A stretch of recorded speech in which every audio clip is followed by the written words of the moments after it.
आज हम नंबर की इन्फॉर्मेशन के बारे में पढ़ेंगे कि नंबर्स क्या होते हैं। तो 0, 1, 2, 3 और जो इन्फिनिट तक जाते हैं उन्हें हम नंबर्स कहते हैं।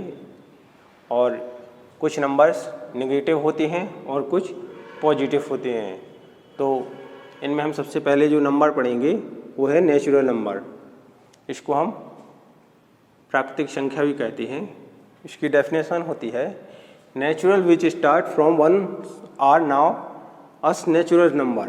मतलब जो नंबर 1 से स्टार्ट होते हैं, the collection of all natural numbers denoted by n। जो सभी नंबर होते हैं उनको हम डिनोट करते हैं कैसे? कैपिटल ऑफ n से। तो कैपिटल ऑफ n इक्वल 1, 2, 3, 4, ये हमने इसका एग्जाम्पल लिया है। तो नेचुरल नंबर्स कौन सी नंबर्स हैं? जो 1 से स्टार्ट हो और कैपिटल N से डिनोट करें जिसको, वो होते हैं नेचुरल नंबर। इसके बाद होते हैं होल नंबर्स, जिनको हम पूर्ण संख्या भी कहते हैं। तो ये नंबर कौन से होते हैं? इनकी जो डेफिनेशन होती है वो होती है नंबर्स विच स्टार्ट फ्रॉम 0। जो नेचुरल नंबर होते थे वो स्टार्ट होते थे 1 से, और जो होल नंबर होते हैं वो स्टार्ट फ्रॉम 0, मतलब जो 0 से स्टार्ट होते थे। Are known as whole numbers, उनको हम होल नंबर कहते हैं। The collection of all whole numbers is donated by W capital. तो ठीक है, इसके जो सभी होल नंबर्स होते हैं उनको हम डिनोट कैसे कहते हैं? कैपिटल W से। ठीक, यदि इसमें हम जो नेचुरल नंबर्स हैं उनमें हम अगर 0 को ऐड कर लें तो वो होल नंबर्स में परिवर्तित हो जाती हैं। ठीक, तो इसमें हम इसकी डेफिनेशन लिख सकते हैं। और ये सेकंड डेफिनेशन है इसकी, इफ़ 0 इज इंक्लूडेड, मतलब 0 को अगर शामिल कर लें in the collection of natural numbers, natural number के जो कलेक्शन होता है उसमें अगर हम 0 को इंक्लूड कर लें तो then the collection are known is whole numbers, तो वह होल नंबर्स हो जाएंगे। जो नेचुरल नंबर्स हैं उनमें अगर हम 0 को इंक्लूड कर लें तो वो होल नंबर हो जाएंगे। तो इसको हम कैपिटल W से डिनोट करते हैं। तो इसका जो होल नंबर्स हैं वो हैं 0, 1, 2, 3 और अनंत तक जाते हैं नंबर, इन्फिनिटी तक। ठीक, इसके बाद और नंबर है इंटीग्रस नंबर, मतलब पूर्णांक संख्या। पूर्णांक संख्या क्या होती है? जो इंटीग्रस नंबर होती है उनकी डेफिनेशन है the collection of all whole numbers, यानी सभी होल नंबर्स का जो कलेक्शन है। और इसमें नेचुरल नंबर्स प्लस 0, इसमें मतलब नेचुरल नंबर जो सभी ऑल नेचुरल नंबर्स हैं और 0 भी है। एंड नेगेटिव्स, और नेगेटिव नंबर भी हैं। And negatives of natural numbers are called, जो सभी नेचुरल नंबर हैं उनको कहेंगे क्या?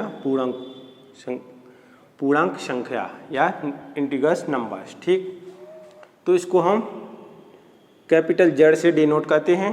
ठीक, तो इसमें कौन कौन से नंबर हैं जो इंक्लूड किए गए हैं? इसमें सभी होल नंबर्स हैं, all whole numbers and natural numbers plus 0 भी है और नेगेटिव नंबर भी है। तो इसको हम Z से डिनोट करते हैं। तो इसमें लिखेंगे Z इक्वल ब्रैकेट ऑफ -3, -2, -1, ये नेगेटिव नंबर है और 0 भी इंक्लूड है, इसके बाद पॉजिटिव भी है। तो +1, +2, +3 और डैश।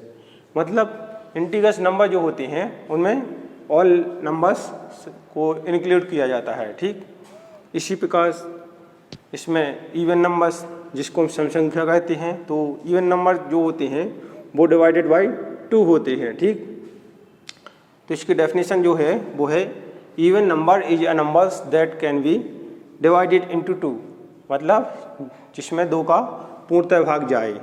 इक्वल्स ग्रुप, वो ऐसा समूह जो, या ऐसी संख्या जो 2 से पूर्णतः विभाजित हो जाए तो उसे हम इवन नंबर कहते हैं। इसमें एग्जाम्पल लिया है 2, 4, 6, 8, यानी इसमें 2 से ऑल मतलब डिवाइडेड पूर्ण रूप से हो जाता है या पूरा कट जाता है। ठीक, इसके बाद पांचवी डेफिनेशन है ऑड नंबर्स की। ऑड नंबर्स मतलब विषम संख्या। ऑड नंबर्स वो नंबर्स होते हैं जो 2 से डिवाइडेड नहीं होती हैं। तो इसकी डेफिनेशन है odd number is a numbers that can not be divided into 2 equal group. तो ऐसा समूह जो 2 से विभाजित नहीं होता है उसे हम क्या कहते हैं, ऑड नंबर यानी विषम संख्या है। इसके एग्जाम्पल है जैसे 1, 3, 5, 7, इसमें 2 का डिवाइडेड नहीं हो रहा है तो इसे हम कहेंगे ऑड नंबर। इसी प्रकार से नेक्स्ट देखते हैं, पढ़ेंगे ascending order and descending order.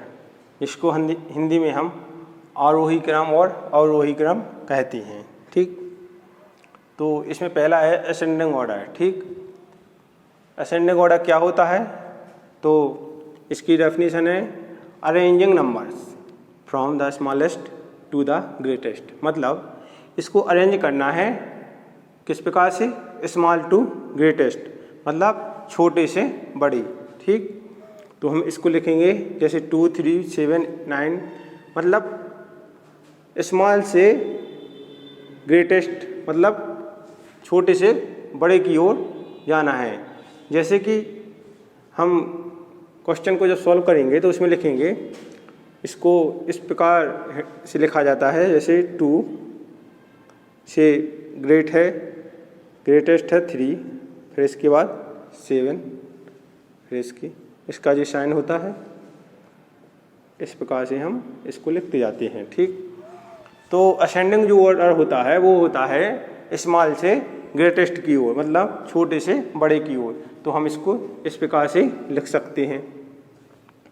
इसी प्रकार डिसेंडिंग ऑर्डर जो होता है वो होता है ग्रेटेस्ट से स्मॉलेस्ट की ओर, मतलब बड़े से छोटी की ओर। तो इसकी जो डेफिनेशन लिखी हमने वो लिखी arranging numbers from the greatest to smallest number. तो हमें इतना याद रखना है कि जो डिसेंडिंग ऑर्डर होता है वो ग्रेटेस्ट टू स्मॉलेस्ट होता है और जो असेंडिंग ऑर्डर होता है वो स्मॉलेस्ट टू द ग्रेटेस्ट होता है। इसमें जैसे हमने एग्जांपल लिया है 9, 7, 5, 3 और इससे जो छोटा लिया है 4, 4, 3, तो हम इसको भी इसी प्रकार लिख सकते हैं। तो हम इसको लिखेंगे 9, 7, 5, 3। ठीक, अब इसमें लिखना है ग्रेटेस्ट टू स्मॉलेस्ट, मतलब ये बड़ा है, ग्रेट है 4, 4, 3 से, अब इससे ये बड़ा, इससे ए और इससे ए। ठीक, अब ये चिन्ह कैसे याद रहेंगे कि ए डिसेंडिंग का है, ए असेंडिंग का है। तो जब इस प्रकार के दो होते हैं तो इसकी जो ऐसे समझ लें कि इसका जो ओपन, जो बड़ा जो ओपन है ये इस साइड खुला रहता है, वो क्या होता है, ये बड़ा होता है। ठीक, तो हम इस प्रकार इन साइन को याद रख सकते हैं। जैसे इसमें लिखा हमने, जैसे इसमें लिखा था हमने 4, 4, 3 और ग्रेटेस्ट 30, तो ये 4, 4, 3 जो है वो 30 से बड़ा है। ठीक, तो इसको इस प्रकार से समझना है। जैसे इसमें हमने लिखा था, जैसे हमने इसमें लिखा 7 लेस देन 9, तो जो 7 है वो 9 से छोटा है, इसको लेस देन बोलते हैं, इसको ग्रेटर देन बोलते हैं। ठीक, तो ये लेस देन का है, ये ग्रेटर देन का है। इस प्रकार हमने ascending order and descending order को पढ़ लिया है। एब्सोल्यूट वैल्यू को समझते हैं कि ये क्या होती है, तो इसे हम हिंदी में निरपेक्ष मान कहते हैं। तो इंटीग्रल्स की जो एब्सोल्यूट वैल्यू होती है, तो इसमें एक नोट आपको याद रखना है कि if a represents in integrals, मतलब इसकी हम एब्सोल्यूट वैल्यू निकालेंगे यदि मॉड ए, जो ए साइन होता है, जो मॉड का साइन होता है, तो इस mod of A equal to A लिखा है इसमें। तो यदि मॉड के अंदर जो भी मान होता है वो यदि नेगेटिव हो या पॉजिटिव हो, ठीक, तो इसका मान जो होता है वो पॉजिटिव ही आता है, ठीक। तो यदि एक इज पॉजिटिव, यदि ए का मान पॉजिटिव है, यदि मॉड ऑफ ए इक्वल, यदि ये लिखा है तो जो ए का मान आएगा निकल कर वो क्या आएगा, पॉजिटिव आएगा, ठीक।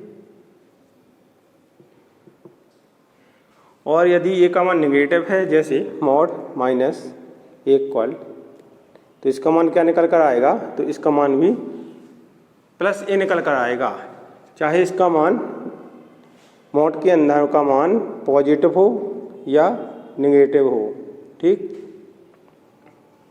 हमेशा मान निकल कर क्या आएगा, पॉजिटिव ही आएगा। तो इसका ये निरपेक्ष मान होता है, एब्सोल्यूट वैल्यू होती है कि मॉड के अंदर कोई भी मान हो उसका जो मान आएगा वो पॉजिटिव ही आएगा।